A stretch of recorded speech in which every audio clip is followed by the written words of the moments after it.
Pierre de Villeneuve, 6h-9h sur Europe 1.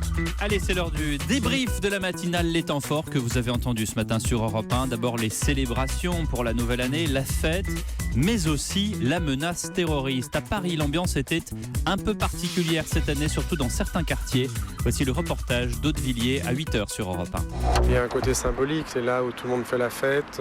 Moi, j'étais pas trop dans cet état d'esprit. J'avais en même temps envie de faire quelque chose, certainement, qui me marquera un petit peu, quoi. Il faut marcher jusqu'à la lisière du 20e arrondissement pour entendre enfin quelques bribes de conversation et notes de musique. Il faut aller dans les bons bars, il faut connaître les bons endroits. Tu vois, déjà, ça danse. À 23h30, il est encore temps de gagner une autre soirée. Loin des bars et des Champs-Élysées, on se retrouve entre amis dans un appartement du 18e arrondissement. Une ambiance peut-être plus légère pour dire au revoir à 2015. Voilà donc pour ce reportage d'Audevilliers dans les quartiers nord-est de Paris. Hier, le président a présenté ses vœux. La lutte contre le chômage reste sa première priorité. Il a insisté là-dessus. Il a annoncé des mesures concernant la formation des chômeurs et les aides à l'embauche. La lutte contre le chômage reste ma première priorité. Ce sera l'objet des textes préparés par le gouvernement pour simplifier le code du travail, instaurer une nouvelle sécurité sociale professionnelle et saisir les opportunités économiques offertes par la révolution numérique. Parallèlement, un plan massif de formation des demandeurs d'emploi sera lancé. 500 000 personnes de plus seront accompagnées vers les métiers de demain. De nouvelles aides à l'embauche seront introduites dès le début de la nouvelle année. Et Jean-Claude Mailly, le secrétaire général de Force ouvrière, a réagi justement ce matin à ces annonces de François Hollande. Il était mon invité pour l'interview Vérité à 7h45 sur Europe.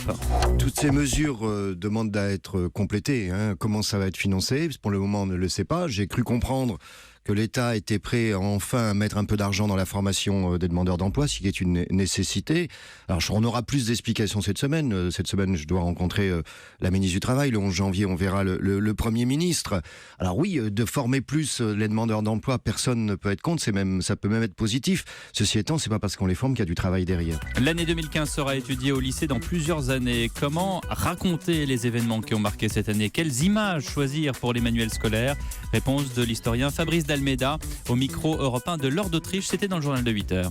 Peut-être l'image du petit Thaïlande est-elle un peu forte. Donc on aurait plus vraisemblablement quelque chose qui tiendrait aux barbelés, aux frontières, à des gens marchant le long des grilles pour montrer justement la tension qu'entraîne l'arrivée des migrants. Et ça permettrait par exemple à un enseignant d'enchaîner avec une discussion sur les partis politiques, sur les programmes, sur l'Europe de Schengen, sur l'Union européenne. Bref, ça lui donnerait des éléments pour discuter de l'évolution de nos relations avec nos voisins aussi.